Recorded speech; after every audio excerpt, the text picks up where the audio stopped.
ಓಂ ಶಾಂತಿ. ಇಂದಿನ ದಿನಾಂಕ 11-10-2024. ಪ್ರಾರ್ಥ ಮುರುಳಿ ಬಾಪ್ತಾದ ಮಧುಬನ. ಮಧುರ ಮಕ್ಕಳೇ, ತಂದೆಯ ನೆನಪಿನ ಜೊತೆಗೆ ಜ್ಞಾನಧನದಿಂದ ಸಂಪನ್ನರಾಗಿ ಬುದ್ಧಿಯಲ್ಲಿ ಪೂರ್ಣ ಜ್ಞಾನದ ಚಿಂತನೆಯೂ ನಡೆಯುತ್ತಿರಲಿ. ಆಗ ಅಪಾರ ಖುಷಿ ಇರುವುದು. ಸೃಷ್ಟಿ ಚಕ್ರದ ಜ್ಞಾನದಿಂದ ನೀವು ಚಕ್ರವರ್ತಿ ರಾಜರಾಗುತ್ತೀರಿ. ಪ್ರಶ್ನೆ: ಎಂತಹ ಮಕ್ಕಳ ಪ್ರೀತಿಯು ತಂದೆಯೊಂದಿಗಿರಲು ಸಾಧ್ಯವಿಲ್ಲ?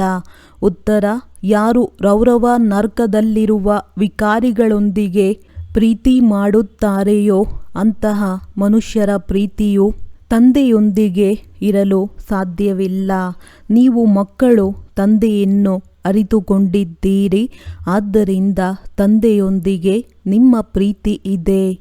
ಪ್ರಶ್ನೆ: ಯಾವುದಕ್ಕೆ ಸತ್ಯಯುಗದಲ್ಲಿ ಬರುವ ಅನುಮತಿಯೇ ಇಲ್ಲ?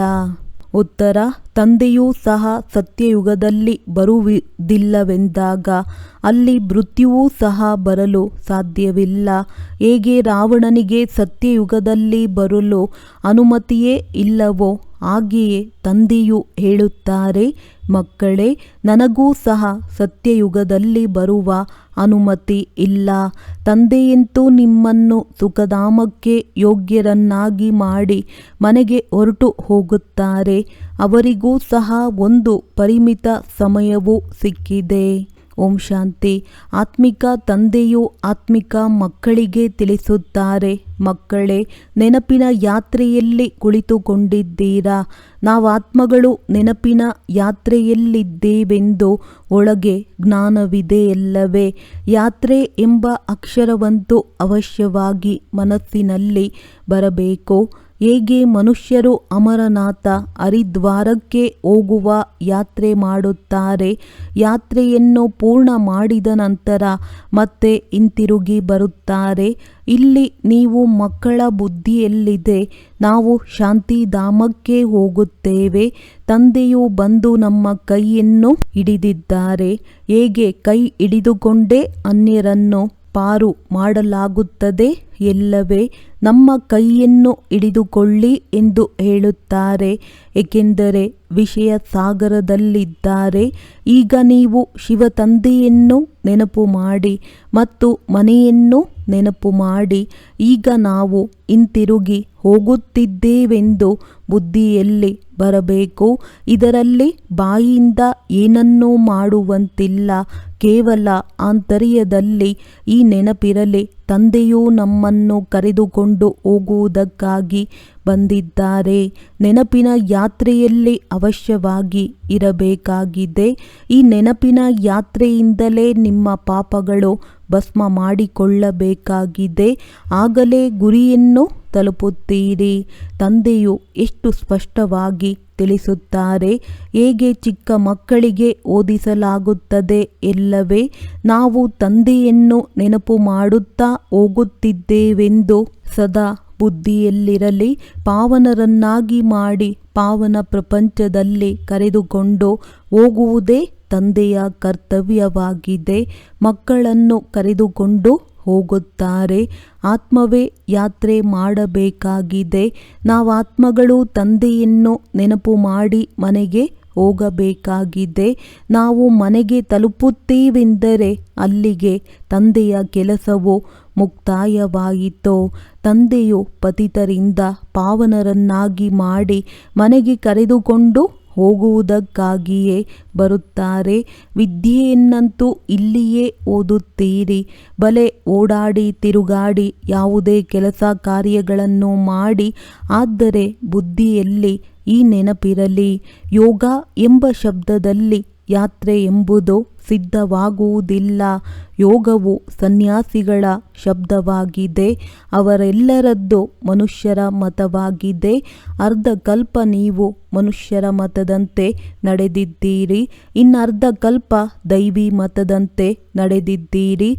ಈಗ ನಿಮಗೆ ಈಶ್ವರಿಯ ಮತವು ಸಿಗುತ್ತದೆ. ಯೋಗವೆಂಬ ಶಬ್ದವನ್ನು ಹೇಳಬೇಡಿ, ನೆನಪಿನ ಯಾತ್ರೆ ಎಂದು ಹೇಳಿ. ಆತ್ಮವು ಈ ಯಾತ್ರೆಯನ್ನು ಮಾಡಬೇಕಾಗಿದೆ. ಹೇಗೆ ಆ ಸ್ಥೂಲ ಯಾತ್ರೆಯಲ್ಲಿ ಶರೀರದ ಜೊತೆ ಹೋಗುತ್ತಾರೆ, ಆದರೆ ಇಲ್ಲಿ ಶರೀರದ ಕೆಲಸವೇ ಇಲ್ಲ. ಆತ್ಮಕ್ಕೆ ತಿಳಿದಿದೆ, ನಾವು ಆತ್ಮಗಳ ಮಧುರ ಮನೆಯು ಪರಮಧಾಮವಾಗಿದೆ. ತಂದೆಯು ನಿಮಗೆ ಶಿಕ್ಷಣವನ್ನು ಕೊಡುತ್ತಿದ್ದಾರೆ. ಇದರಿಂದ ನಾವು ಪಾವನರಾಗುತ್ತೇವೆ. ನೆನಪು ಮಾಡುತ್ತಾ ಮಾಡುತ್ತಾ ತಮೋ ಪ್ರಧಾನರಿಂದ ಸತೋ ಪ್ರಧಾನರಾಗಬೇಕಾಗಿದೆ. ಇದು ಯಾತ್ರೆಯಾಗಿದೆ.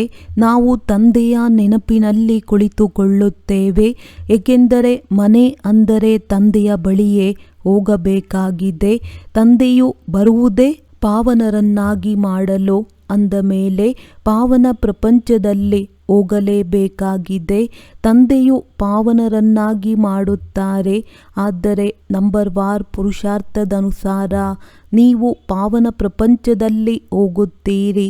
ಈ ಜ್ಞಾನವು ಬುದ್ಧಿಯಲ್ಲಿರಬೇಕಾಗಿದೆ. ನಾವು ನೆನಪಿನ ಯಾತ್ರೆಯಲ್ಲಿದ್ದೇವೆ. ನಾವು ಮತ್ತೆ ಇದೇ ಮೃತ್ಯು ಲೋಕದಲ್ಲಿ ಹಿಂತಿರುಗಿ ಬರುವಂತಿಲ್ಲ. ನಮ್ಮನ್ನು ಮನೆಯ ತನಕ ತಲುಪಿಸುವುದೇ ತಂದೆಯ ಕೆಲಸವಾಗಿದೆ. ತಂದೆಯು ಮಾರ್ಗವನ್ನು ತಿಳಿಸುತ್ತಾರೆ. ಈಗ ನೀವಂತೂ ಮೃತ್ಯು ಲೋಕದಲ್ಲಿದ್ದೀರಿ, ನಂತರ ಅಮರಲೋಕ ಹೊಸ ಪ್ರಪಂಚದಲ್ಲಿರುತ್ತೀರಿ. ತಂದೆಯು ನಿಮ್ಮನ್ನು ಯೋಗ್ಯರನ್ನಾಗಿ ಮಾಡಿಯೇ ಮಾಡುತ್ತಾರೆ. ಸುಖದಲ್ಲಿ ತಂದೆಯು ಕರೆದುಕೊಂಡು ಹೋಗುವುದಿಲ್ಲ. ಮನೆಯವರೆಗೆ ತಲುಪಿಸುವವರಿಗಷ್ಟೇ ತಂದೆಯ ಪಾತ್ರವಿದೆ. ಈ ಪೂರ್ಣ ಜ್ಞಾನವು ಬುದ್ಧಿಯಲ್ಲಿರಬೇಕು. ಕೇವಲ ತಂದೆಯನ್ನು ನೆನಪು ಮಾಡುವುದಲ್ಲ, ಜೊತೆಯಲ್ಲಿ ಜ್ಞಾನವೂ ಬೇಕು. ಜ್ಞಾನದಿಂದ ನೀವು ಧನ ಸಂಪಾದನೆ ಮಾಡುತ್ತೀರಲ್ಲವೇ? ಈ ಸೃಷ್ಟಿ ಚಕ್ರದ ಜ್ಞಾನದಿಂದ ನೀವು ಚಕ್ರವರ್ತಿ ರಾಜರಾಗುತ್ತೀರಿ. ಬುದ್ಧಿಯಲ್ಲಿ ಈ ಜ್ಞಾನವಿದೆ. ಇದರಲ್ಲಿ ಚಕ್ರವನ್ನು ಸುತ್ತಿದ್ದೇವೆ. ಮತ್ತೆ ನಾವು ಮನೆಗೆ ಹೋದ ನಂತರ ಹೊಸದಾಗಿ ಚಕ್ರವು ಪ್ರಾರಂಭವಾಗುವುದು. ಇದೆಲ್ಲ ಜ್ಞಾನವು ಬುದ್ಧಿಯಲ್ಲಿದ್ದಾಗ ಖುಷಿಯ ನಶೆ ಏರುತ್ತದೆ. ತಂದೆಯನ್ನು ನೆನಪು ಮಾಡಬೇಕು ಮತ್ತು ಶಾಂತಿಧಾಮ ಸುಖಧಾಮವನ್ನು ನೆನಪು ಮಾಡಬೇಕು.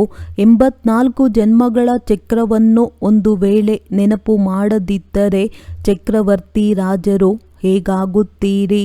ಕೇವಲ ಒಂದನ್ನಷ್ಟೇ ನೆನಪು ಮಾಡುವುದು ಸನ್ಯಾಸಿಗಳ ಕೆಲಸವಾಗಿದೆ, ಏಕೆಂದರೆ ಅವರು ಇದನ್ನು ತಿಳಿದುಕೊಂಡಿಲ್ಲ. ಬ್ರಹ್ಮ ತತ್ವವನ್ನೇ ನೆನಪು ಮಾಡುತ್ತಾರೆ. ತಂದೆಯಂತೂ ಬಹಳ ಚೆನ್ನಾಗಿ ತಿಳಿಸುತ್ತಾರೆ. ನೆನಪು ಮಾಡುತ್ತಾ ಮಾಡುತ್ತಾ ನಿಮ್ಮ ಪಾಪಗಳು ಭಸ್ಮವಾಗಬೇಕಾಗಿದೆ. ಮೊದಲಿಗೆ ಮನೆಗೆ ಹೋಗಬೇಕಾಗಿದೆ. ಇದು ಆತ್ಮಿಕ ಯಾತ್ರೆಯಾಗಿದೆ. 4 ದಿಕ್ಕುಗಳಲ್ಲಿಯೂ ಸುತ್ತಿದೆವು, ಆದರೂ ತಂದೆಯಿಂದ ದೂರವೇ ಉಳಿದೆವು ಎಂದು ಗಾಯನವಿದೆ. ಯಾವ ತಂದೆಯಿಂದ ಬೇಹದ್ದಿನ ಆಸ್ತಿಯು ಸಿಗಬೇಕಾಗಿದೆಯೋ ಅವರನ್ನು ತಿಳಿದುಕೊಂಡೇ ಇಲ್ಲ. ಎಷ್ಟೊಂದು ಸುತ್ತಾಡಿದ್ದೀರಿ. ಕೆಲವರು ಪ್ರತಿ ವರ್ಷವೂ ಯಾತ್ರೆ ಮಾಡುತ್ತಾರೆ. ಬಹಳಷ್ಟು ಹಣವಿದ್ದಾಗ ಯಾತ್ರೆಯನ್ನು ಮಾಡುವ ಆಸಕ್ತಿ ಇರುತ್ತದೆ. ನಿಮ್ಮದಂತೂ ಆತ್ಮಿಕ ಯಾತ್ರೆಯಾಗಿದೆ. ನಿಮಗಾಗಿ ಹೊಸ ಪ್ರಪಂಚವಾಗುತ್ತದೆ. ನಂತರ ನೀವು ಹೊಸ ಪ್ರಪಂಚದಲ್ಲಿಯೇ ಬರುತ್ತೀರಿ. ಅದಕ್ಕೆ ಅಮರಲೋಕವೆಂದು ಹೇಳಲಾಗುತ್ತದೆ. ಯಾರನ್ನಾದರೂ ತೆಗೆದುಕೊಂಡು ಹೋಗಲು ಸತ್ಯಯುಗದಲ್ಲಿ ಮೃತ್ಯುವೇ ಇರುವುದಿಲ್ಲ. ಹೊಸ ಪ್ರಪಂಚಕ್ಕೆ ಬರಲು ಮೃತ್ಯುವಿಗೆ ಅನುಮತಿಯೇ ಇಲ್ಲ. ಇದು ರಾವಣನ ಹಳೆಯ ಪ್ರಪಂಚವಲ್ಲವೇ? ನೀವು ತಂದೆಯನ್ನು ಇಲ್ಲಿಯೇ ಕರೆಯುತ್ತೀರಿ. ತಂದೆಯು ತಿಳಿಸುತ್ತಾರೆ, ನಾನು ಹಳೆಯ ಪ್ರಪಂಚ ಮತ್ತು ಹಳೆಯ ಶರೀರದಲ್ಲಿ ಬರುತ್ತೇನೆ. ಹೊಸ ಪ್ರಪಂಚದಲ್ಲಿ ಬರಲು ನನಗೂ ಅನುಮತಿ ಇಲ್ಲ. ನಾನಂತೂ ಪತಿತರನ್ನೇ ಪಾವನ ಮಾಡಲು ಬರುತ್ತೇನೆ. ನೀವು ಪಾವನರಾಗಿ ಮತ್ತೆ ಅನ್ಯರನ್ನು ಪಾವನರನ್ನಾಗಿ ಮಾಡುತ್ತೀರಿ. ಸನ್ಯಾಸಿಗಳಂತೂ ಓಡಿ ಹೋಗುತ್ತಾರೆ, ಒಮ್ಮೆಲೆ ಮರೆಯಾಗಿ ಬಿಡುತ್ತಾರೆ. ಎಲ್ಲಿ ಹೋದರೆಂದು ತಿಳಿಯುವುದೇ ಇಲ್ಲ, ಏಕೆಂದರೆ ಅವರು ವೇಷವನ್ನೇ ಬದಲಾಯಿಸಿ ಬಿಡುತ್ತಾರೆ. ಹೇಗೆ ಪಾತ್ರಧಾರಿಗಳು ವೇಷವನ್ನು ಬದಲಾಯಿಸುತ್ತಾರೆ. ಕೆಲವೊಮ್ಮೆ ಪುರುಷರಿಂದ ಸ್ತ್ರೀಯರಾಗುತ್ತಾರೆ, ಇನ್ನು ಕೆಲವೊಮ್ಮೆ ಸ್ತ್ರೀಯರಿಂದ ಪುರುಷರಾಗಿ ಬಿಡುತ್ತಾರೆ. ಹಾಗೆಯೇ ಈ ಸನ್ಯಾಸಿಗಳು ಸಹ ರೂಪವನ್ನು ಬದಲಾಯಿಸುತ್ತಾರೆ. ಸತ್ಯಯುಗದಲ್ಲಿ ಇಂತಹ ಮಾತುಗಳಿರುವುದಿಲ್ಲ. ತಂದೆಯು ತಿಳಿಸುತ್ತಾರೆ, ನಾನು ಹೊಸ ಪ್ರಪಂಚವನ್ನು ಸ್ಥಾಪನೆ ಮಾಡುವುದಕ್ಕಾಗಿಯೇ ಬರುತ್ತೇನೆ. ನೀವು ಮಕ್ಕಳು ಅರ್ಧಕಲ್ಪ ರಾಜ್ಯ ಮಾಡುತ್ತೀರಿ. ನಂತರ ನಾಟಕದ ಯೋಜನೆಯ ಅನುಸಾರ ದ್ವಾಪರ ಯುಗವು ಪ್ರಾರಂಭವಾಗುತ್ತದೆ. ದೇವತೆಗಳು ವಾಮ ಮಾರ್ಗದಲ್ಲಿ ಹೋಗಿಬಿಡುತ್ತಾರೆ.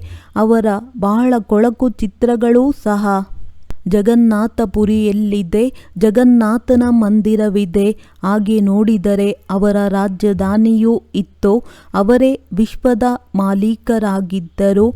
ಅವರನ್ನು ಕಪ್ಪಾಗಿ ತೋರಿಸುತ್ತಾರೆ. ಈ ಜಗನ್ನಾಥ ಮಂದಿರದಲ್ಲಿ ನೀವು ಬಹಳಷ್ಟು ತಿಳಿಸಬಹುದು. ಮತ್ಯಾರೂ ಇದರ ಅರ್ಥವನ್ನು ತಿಳಿಸಲು ಸಾಧ್ಯವಿಲ್ಲ. ದೇವತೆಗಳೇ ಪೂಜ್ಯರಿಂದ ಪೂಜಾರಿಗಳಾಗುತ್ತಾರೆ. ಆದರೆ ಮನುಷ್ಯರು ಪ್ರತಿಯೊಂದು ಮಾತಿನಲ್ಲಿ ತಾವೇ ಪೂಜ್ಯ, ತಾವೇ ಪೂಜಾರಿ ಎಂದು ಭಗವಂತನಿಗೆ ಹೇಳುತ್ತಾರೆ. ಅಂದರೆ ತಾವೇ ಸುಖವನ್ನು ಕೊಡುತ್ತೀರಿ, ತಾವೇ ದುಃಖವನ್ನು ಕೊಡುತ್ತೀರಿ. ತಂದೆಯು ತಿಳಿಸುತ್ತಾರೆ, ನಾನಂತೂ ದುಃಖವನ್ನು ಯಾರಿಗೂ ಕೊಡುವುದೇ ಇಲ್ಲ. ಇದು ತಿಳುವಳಿಕೆಯ ಮಾತಾಗಿದೆ. ಮಗುವಿನ ಜನ್ಮವಾದಾಗ ಖುಷಿಯಾಗುತ್ತದೆ. ಮತ್ತೆ ಶರೀರ ಬಿಟ್ಟಾಗ ಅಳಲು ಪ್ರಾರಂಭಿಸುತ್ತಾರೆ. ಆಗ ಭಗವಂತನು ದುಃಖ ಕೊಟ್ಟರೆಂದು ಹೇಳುತ್ತಾರೆ. ಅರೆ, ಈ ಅಲ್ಪಕಾಲದ ಸುಖ ದುಃಖವು ನಿಮಗೆ ರಾವಣ ರಾಜ್ಯದಲ್ಲಿಯೇ ಸಿಗುತ್ತದೆ. ನನ್ನ ರಾಜ್ಯದಲ್ಲಿ ದುಃಖದ ಮಾತಿರುವುದಿಲ್ಲ. ಸತ್ಯಯುಗಕ್ಕೆ ಅಮರಲೋಕವೆಂದು ಹೇಳಲಾಗುತ್ತದೆ. ಇದರ ಹೆಸರಾಗಿದೆ ಮೃತ್ಯುಲೋಕ. ಅಕಾಲ ಮೃತ್ಯುವನ್ನು ಹೊಂದುತ್ತಾರೆ. ಸತ್ಯಯುಗದಲ್ಲಂತೂ ಬಹಳಷ್ಟು ಖುಷಿಯಿಂದ ಇರುತ್ತಾರೆ. ಆಯಸ್ಸು ದೀರ್ಘವಾಗಿ ಬಿಡುತ್ತದೆ. ಬಹಳ ದೀರ್ಘಾಯಸ್ಸೆಂದರೆ 150 ವರ್ಷಗಳಿರುತ್ತದೆ.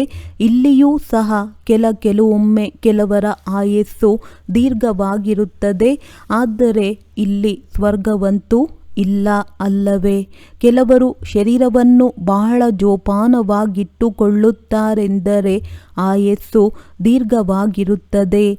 ಮತ್ತೆ ಅನೇಕ ಮಕ್ಕಳಾಗಿ ಬಿಡುತ್ತಾರೆ. ಪರಿವಾರವು ಹೆಚ್ಚುತ್ತಾ ಹೋಗುತ್ತದೆ. ಬೇಗನೆ ವೃದ್ಧಿಯಾಗುತ್ತದೆ. ಹೇಗೆ ವೃಕ್ಷದಿಂದ ರೆಂಬೆ ಕೊಂಬೆಗಳು ಬರುತ್ತವೆ, 50 ರೆಂಬೆಗಳು ಮತ್ತು ಅದರಿಂದ ಇನ್ನೂ 50 ರೆಂಬೆ ಕೊಂಬೆಗಳು ಹೆಚ್ಚುತ್ತಾ ಹೋಗುತ್ತದೆ. ಎಷ್ಟೊಂದು ವೃದ್ಧಿ ಹೊಂದುತ್ತದೆ. ಇಲ್ಲಿಯೂ ಸಹ ಹಾಗೆಯೇ. ಆದ್ದರಿಂದ ಇದನ್ನು ಆಲದ ಮರಕ್ಕೆ ಹೋಲಿಸುತ್ತಾರೆ. ಇಡೀ ವೃಕ್ಷವು ನಿಂತಿದೆ, ಆದರೆ ಅದರ ಬುನಾದಿಯೇ ಇಲ್ಲ. ಇಲ್ಲಿಯೂ ಸಹ ಆದಿ ಸನಾತನ ದೇವಿ ದೇವತಾ ಧರ್ಮದ ಬುನಾದಿಯೂ ಇಲ್ಲವೇ ಇಲ್ಲ. ದೇವತೆಗಳು ಯಾವ ಸಮಯದಲ್ಲಿ ಇದ್ದರೆಂದು ಎಂದು ಯಾರಿಗೂ ತಿಳಿದಿಲ್ಲ. ಲಕ್ಷಾಂತರ ವರ್ಷಗಳೆಂದು ಹೇಳುತ್ತಾರೆ. ಮೊದಲು ನೀವು ಸಹ ಈ ವಿಚಾರಗಳನ್ನು ಮಾಡುತ್ತಿರಲಿಲ್ಲ. ತಂದೆಯು ಬಂದು ಇವೆಲ್ಲ ಮಾತುಗಳನ್ನು ತಿಳಿಸುತ್ತಾರೆ. ನೀವೀಗ ತಂದೆಯನ್ನು ಅರಿತುಕೊಳ್ಳುತ್ತೀರಿ ಮತ್ತು ನಾಟಕದ ಆದಿ ಮಧ್ಯ ಅಂತ್ಯ ಕಾಲಾವಧಿ ಎಲ್ಲವನ್ನು ಅರಿತುಕೊಳ್ಳುತ್ತೀರಿ. ಹೊಸ ಪ್ರಪಂಚದಿಂದ ಹಳೆಯದು, ಹಳೆಯದರಿಂದ ಹೊಸದಾಗುತ್ತದೆ ಎಂದು ಯಾರೂ ತಿಳಿದುಕೊಂಡಿಲ್ಲ. ಈಗ ನೀವು ಮಕ್ಕಳು ನೆನಪಿನ ಯಾತ್ರೆಯಲ್ಲಿ ಕುಳಿತುಕೊಳ್ಳುತ್ತೀರಿ. ಈ ನಿಮ್ಮ ಯಾತ್ರೆಯು ನಿತ್ಯವೂ ನಡೆಯುತ್ತದೆ. ನಡೆಯುತ್ತಾ ತಿರುಗಾಡುತ್ತಾ ಈ ನೆನಪಿನ ಯಾತ್ರೆಯಲ್ಲಿರಿ. ಇದು ಆತ್ಮಿಕ ಯಾತ್ರೆಯಾಗಿದೆ. ನೀವು ತಿಳಿದುಕೊಂಡಿದ್ದೀರಿ. ಭಕ್ತಿ ಮಾರ್ಗದಲ್ಲಿಯೂ ಸಹ ತೀರ್ಥಯಾತ್ರೆಗಳಿಗೆ ಹೋಗುತ್ತಿದ್ದೆವು. ಯಾರು ಪಕ್ಕಾ ಭಕ್ತರಿರುವರೋ ಅವರು ಅನೇಕ ಬಾರಿ ಯಾತ್ರೆಯನ್ನು ಮಾಡಿದ್ದಾರೆ. ಒಬ್ಬ ಶಿವನ ಭಕ್ತಿಯನ್ನೇ ಮಾಡಬೇಕಾಗಿದೆ. ಅದು ಅವ್ಯಭಿಚಾರಿ ಭಕ್ತಿಯಾಗಿದೆ. ನಂತರ ದೇವತೆಗಳ ಭಕ್ತಿಯಾಗಿದೆ. ಅನಂತರ ಪಂಚತತ್ವಗಳ ಭಕ್ತಿಯನ್ನು ಮಾಡುತ್ತಾರೆ. ದೇವತೆಗಳ ಭಕ್ತಿಯಾದರೂ ಒಳ್ಳೆಯದು, ಏಕೆಂದರೆ ಅವರ ಶರೀರವು ಸತೋಪ್ರಧಾನವಾಗಿದೆ. ಮನುಷ್ಯರ ಶರೀರವು ಪತಿತವಾಗಿದೆ ಎಂದರೆ ದೇವತೆಗಳು ಪಾವನರಾಗಿದ್ದಾರೆ.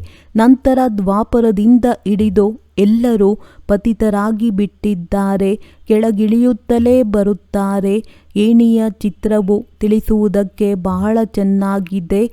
ಜಿನ್ನ ಕಥೆಯನ್ನು ತಿಳಿಸುತ್ತಾರಲ್ಲವೇ?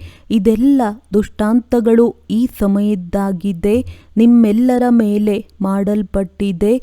ಭ್ರಮರಿಯ ಉದಾಹರಣೆಯು ನಿಮ್ಮದಾಗಿದೆ, ಏಕೆಂದರೆ ನೀವು ಕೀಟಗಳ ಸಮಾನರಾಗಿರುವವರನ್ನು ತಮ್ಮ ಸಮಾನ ಮಾಡಿಕೊಳ್ಳುತ್ತೀರಿ. ಎಲ್ಲವೂ ಇಲ್ಲಿಯದೇ ದುಷ್ಟಾಂತವಾಗಿದೆ. ನೀವು ಮಕ್ಕಳು ಮೊದಲು ಸ್ಥೂಲ ಯಾತ್ರೆಗಳನ್ನು ಮಾಡುತ್ತಿದ್ದೀರಿ. ಈಗ ತಂದೆಯ ಮೂಲಕ ಆತ್ಮಿಕ ಯಾತ್ರೆಯನ್ನು ಕಲಿಯುತ್ತೀರಿ. ಇದು ವಿದ್ಯೆಯಾಗಿದೆಯಲ್ಲವೇ? ಭಕ್ತಿಯಲ್ಲಿ ನೋಡಿ ಏನೇನೋ ಮಾಡುತ್ತಾರೆ. ಎಲ್ಲರ ಮುಂದೆ ತಲೆಬಾಗುತ್ತಿರುತ್ತಾರೆ. ಒಬ್ಬರ ಪರಿಚಯವೂ ಇಲ್ಲ. ಎಲ್ಲರಿಗಿಂತ ಹೆಚ್ಚಿನ ಜನ್ಮಗಳನ್ನು ಯಾರು ತೆಗೆದುಕೊಳ್ಳುತ್ತಾರೆಂದು ಲೆಕ್ಕ ಮಾಡಲಾಗುತ್ತದೆ. ನಂತರ ಜನ್ಮಗಳು ಕಡಿಮೆಯಾಗುತ್ತಾ ಹೋಗುತ್ತದೆ. ಈ ಜ್ಞಾನವು ನಿಮಗೆ ಈಗಲೇ ಸಿಗುತ್ತದೆ. ನೀವು ತಿಳಿದುಕೊಂಡಿದ್ದೀರಿ, ಅವಶ್ಯವಾಗಿ ಸ್ವರ್ಗದಲ್ಲಿ ಭಾರತವಾಸಿಗಳು ಈಗ ಇಷ್ಟು ಕಲ್ಲು ಬುದ್ಧಿಯವರಾಗಿದ್ದಾರೆ. ಯಾವಾಗ ಸ್ವರ್ಗವಿತ್ತೆಂದು ಅವರನ್ನು ಕೇಳಿದರೆ ಲಕ್ಷಾಂತರ ವರ್ಷಗಳೆಂದು ಹೇಳಿಬಿಡುತ್ತಾರೆ. ಈಗ ನೀವು ಮಕ್ಕಳು ತಿಳಿದುಕೊಂಡಿದ್ದೀರಿ, ನಾವು ವಿಶ್ವದ ಮಾಲೀಕರಾಗಿದ್ದೆವು, ಎಷ್ಟೊಂದು ಸುಖಿಯಾಗಿದ್ದೆವು. ಈಗ ಮತ್ತೆ ನಾವೇ ಭಿಕಾರಿಗಳಿಂದ ರಾಜಕುಮಾರರಾಗಬೇಕಾಗಿದೆ. ಪ್ರಪಂಚವಂತೂ ಹೊಸದರಿಂದ ಹಳೆಯದಾಗುತ್ತದೆ ಇಲ್ಲವೇ? ಆದ್ದರಿಂದ ತಂದೆಯು ತಿಳಿಸುತ್ತಾರೆ, ಪರಿಶ್ರಮ ಪಡಬೇಕು. ಇದು ಸಹ ತಂದೆಗೆ ಗೊತ್ತಿದೆ. ಮಾಯೆಯು ಪದೇ ಪದೇ ಮರೆಸಿಬಿಡುತ್ತದೆ. ತಂದೆಯು ತಿಳಿಸುತ್ತಾರೆ, ಬುದ್ಧಿಯಲ್ಲಿ ಸದಾ ನಾವು ಹೋಗುತ್ತಿದ್ದೇವೆ. ನಾವು ಈ ಹಳೆಯ ಪ್ರಪಂಚದ ತೀರದಿಂದ ನಮ್ಮ ದೋಣಿಯು ಹೊರಟಿದೆ ಎಂದು ನೆನಪಿಟ್ಟುಕೊಳ್ಳಿ. ಈಗ ದೋಣಿಯು ಆ ದಡಕ್ಕೆ ಹೋಗಬೇಕಾಗಿದೆ.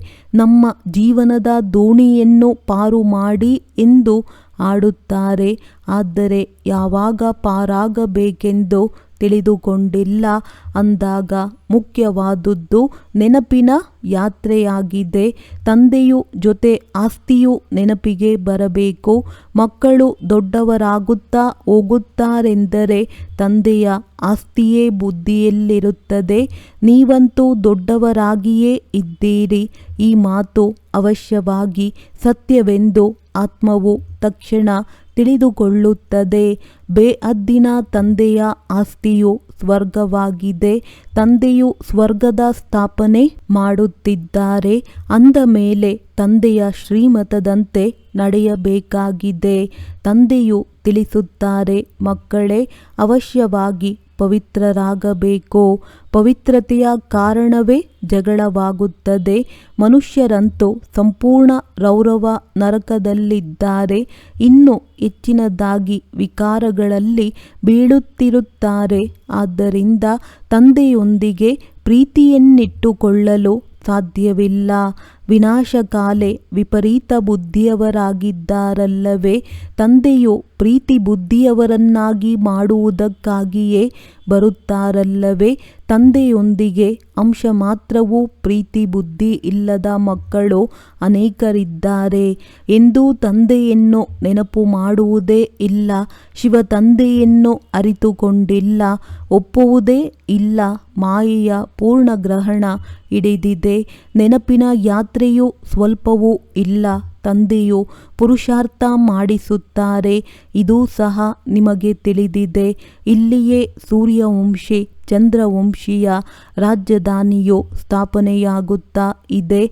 ಸತ್ಯ ತ್ರೇತಾಯುಗದಲ್ಲಿ ಯಾವುದೇ ಧರ್ಮ ಸ್ಥಾಪನೆಯಾಗುವುದಿಲ್ಲ. ರಾಮನು ಯಾವುದೇ ಧರ್ಮವನ್ನು ಸ್ಥಾಪನೆ ಮಾಡುವುದಿಲ್ಲ. ಸ್ಥಾಪನೆ ಮಾಡುವ ತಂದೆಯಿಂದ ಇವರು ಇಂತಹ ಪದವಿಯನ್ನು ಪಡೆಯುತ್ತಾರೆ. ಅನ್ಯ ಧರ್ಮ ಸ್ಥಾಪಕರು ಮತ್ತು ತಂದೆಯ ಧರ್ಮ ಸ್ಥಾಪನೆಯಲ್ಲಿ ರಾತ್ರಿ ಹಗಲಿನ ಅಂತರವಿದೆ. ಯಾವಾಗ ಪ್ರಪಂಚವನ್ನು ಪರಿವರ್ತನೆ ಮಾಡಬೇಕಾಗಿದೆಯೋ ಆ ಸಂಗಮ ಯುಗದಲ್ಲಿಯೇ ತಂದೆಯು ಬರುತ್ತಾರೆ. ತಂದೆಯು ತಿಳಿಸುತ್ತಾರೆ, ಕಲ್ಪವು ಕಲ್ಪದ ಸಂಗಮ ಯುಗದಲ್ಲಿ ಬರುತ್ತೇನೆ. ಇದನ್ನು ಅವರು ಯುಗೆ ಎಂದು ತಪ್ಪಾಗಿ ಬರೆದು ಬಿಟ್ಟಿದ್ದಾರೆ. ಅರ್ಧಕಲ್ಪ ಭಕ್ತಿ ಮಾರ್ಗವು ನಡೆಯಲೇಬೇಕಾಗಿದೆ. ಆದ್ದರಿಂದ ತಂದೆಯು ತಿಳಿಸುತ್ತಾರೆ, ಮಕ್ಕಳೇ, ಈ ಮಾತುಗಳನ್ನು ಮರೆಯಬೇಡಿ. ಬಾಬಾ ನಾವು ತಮ್ಮನ್ನು ಮರೆತು ಹೋಗುತ್ತೇವೆಂದು ಹೇಳುತ್ತಾರೆ. ಅರೆ, ತನ್ನ ತಂದೆಯನ್ನಂತೂ ಪ್ರಾಣಿಗಳು ಮರೆಯುವುದಿಲ್ಲ.